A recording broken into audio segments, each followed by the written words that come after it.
भंडाऱ्याची मुक्त उधळण, ढोल ताशांचा कडकडाट आणि अमोघसिद्ध देवाच्या जयघोषाने विंचूर नगरी दुमदुमून गेली. दक्षिण सोलापूर तालुक्यातील विंचूर येथे ग्रामदैवत श्री अमोघसिद्ध देवाच्या यात्रेनिमित्त आयोजित 17 पालख्यांचा ऐतिहासिक भेट सोहळा हजारो भाविकांच्या उपस्थितीत अत्यंत उत्साहात पार पडला. शुक्रवारी दुपारी 4 वाजता गावाजवळील विस्तीर्ण मैदानावर पालख्यांच्या आगमनास सुरुवात झाली. मखनापूर, बेगनूर, हंजगी, इंदापूर, आचेगाव, सोरेगाव यांसह विविध ठिकाणाहून आलेल्या 17 पालख्यांनी या सोहळ्यात सहभाग घेतला.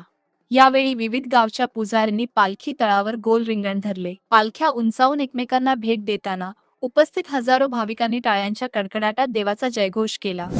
भेटीचा सोहळा पूर्ण झाल्यावर सर्व 17 पालख्यांची गावातून भव्य मिरवणूक काढण्यात आली.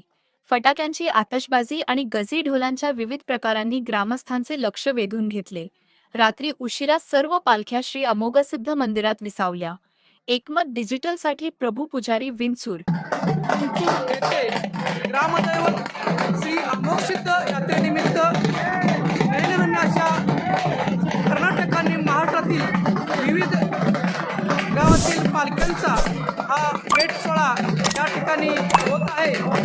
पालख्यांचा कडकडाट, भंडाऱ्याची मुक्त उधळण होताना दिसत आहे. अतिशय उत्साही वातावरणामध्ये हे पालख्या नाचत आहेत, एकमेकांना भेटी देत आहेत, हे आपण पाहू शकता. या ठिकाणी हे पालखी तळ अतिशय भाविकांनी कृतज्ञ भरलेलं एकमत डिजिटलसाठी मी प्रभू विंचूरहून प्रभू पुजारी.